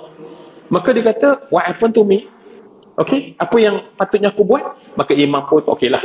Macam inilah dia kata, kamu duduk, dia letak kat soft ni imam belakang. Okey, selang berapa orang, jemaah tak ramai pun, dia letak kat situ. Maka imam kata, just dengar, just ikut apa aku buat. Imam dia kalah. Allahu Akbar. Kalau tak nak sebut Allahu Akbar, maka dia angkat tangan. Sebab dia tengok imam angkat tangan, dia boleh buat. Angkat tangan, letak tangan. So macam, cuba yang tengok sebelah kita kan, orang yang tengok, perhati. Kalau kita, apa perhati? Nasib baik dia tak sembahyang di Masjid Al-Mansur. Tak kena budak ni. Baik, semua yang saya kasih sekalian. Tengah, dia dengar, ya, rakaat pertama. Rukuk, sujud, cuba bayang ya, sujud yang dia nak betulkan kedudukan. Tapi kalau sini saya nak cepatlah. Sampai rakaat ketiga, dia dah jadi tenang. Dia dah macam tahu dengan cepat, dia belajar dengan cepat. Dia tahu nak rukuk. Sampailah rakaat yang akhir, bila sujud, dia pun sujud. Bila bangun, maka imam bangun dan imam bagi salam. Dan imam toleh pada kalos yang masih sujud pada ketika itu. Sebab sujud ni tuan-tuan, dia punya kelazatan dia lain kalau kita hayati berbanding dengan perbuatan lain, sebab kita sangat dekat dengan Allah. Dan imam mendapati bahawa kalos masih belum bangun, maka imam pun mengesot pergi dan bisik kat telinga kalos, kita dah selesai, kamu boleh bangun. Sebab imam takut dia tak perasan orang lain. Imam panggil kali kedua, imam panggil kali ketiga, dan sentuh kalos, dia jatuh. Dia menghembuskan nafasnya yang terakhir dalam sujud dia. Saya ulang sekali lagi. Allah ambil nyawa dia dalam keadaan dia sujud. Setelah tadi dia menyebut asyhadu an la ilaha illallah wa asyhadu anna Muhammadar Rasulullah. Imam tersentak. Seorang manusia yang seperti bayi yang baru lahir. Seperti bayi yang baru lahir dijemput pulang oleh Allah seperti bayi satu masa dahulu. Kerana Allah pilih dia untuk Allah beri hidayah. Sebab itu tuan-tuan, hidayah ni sangat mahal. Sebab itu kita kena minta kepada Allah. Dan ilmu itu sangat mahal. Kena usahakan untuk mendapat ilmu. Jadi sebab itu, pada tahun ini, tanam azam dalam diri, aku nak lebih banyak hidayah dari Allah. Apa saja yang menyebabkan aku dapat hidayah, apa pun aku akan dapatkan. Sebab bila aku dapat hidayah, aku akan kekal di atas jalan Allah Subhanahu wa ta'ala. Baik, semua yang saya muliakan, saya telah berada sampai ke penghujung bicara saya. Dua benda yang saya kena cakap pada tuan-tuan ni rutin saya lah. Pertama, terima kasih semua kerana bersama dan sabar daripada mula sampai ke penghujung, ya. Sama-sama kita bermuzakarah, sama-sama kita berdoa, sama-sama kita mengamalkan apa yang patut kita lakukan. Terima kasih semua. Baik. Yang kedua, saya nak baca mesej mak saya. Okey. Mak saya sebut, Zul, kadang-kadang kamu bergurau dengan jamaah untuk menghidupkan suasana, tetapi ada di kalangan mereka yang tersinggung. Ini semua nak bagus semua. Maka mohonlah maaf daripada mereka. Tuan-tuan, mak sungguh nak macam mana. Mohon maaf semua, pasti ada perkataan saya, akhlak saya, tingkah laku saya sepanjang saya berada di hadapan majlis ini, di hadapan semua yang mulia di hadapan saya. Boleh ke maafkan saya? Ya, saya nak jawab. Mak, 2/3 je memaafkan. Allahu Akbar. Semoga yang 1/3 tu nanti, ya, dapatlah insya-Allah lembut hatinya, insya-Allah, ya. Orang tua berpantun, kalau ada sumur di ladang, bolehlah hamba menumpang mandi. Kalau ada umur yang panjang, insya-Allah, insya-Ar-Rahman, insya-Ar-Rahim, insya-Al-Qudus, insya-Assalam, kita jumpa lagi dalam arena yang jauh lebih hebat di sisi Allah kita mengharap. Kepada Allah kita memohon keampunan, bantulah kami untuk kami melalui tahun ini agar jadilah seorang anak yang lebih baik, suami yang lebih baik, isteri yang lebih baik, ayah yang lebih baik, mak yang lebih baik, seorang ahli qaryah yang lebih baik, seorang ahli jamaah yang lebih baik. Untuk negara yang tercinta, kita semua yang terbaik, insya-Allah. Saya sudahi dengan wabillahi taufiq wal hidayah. Assalamualaikum warahmatullahi wabarakatuh.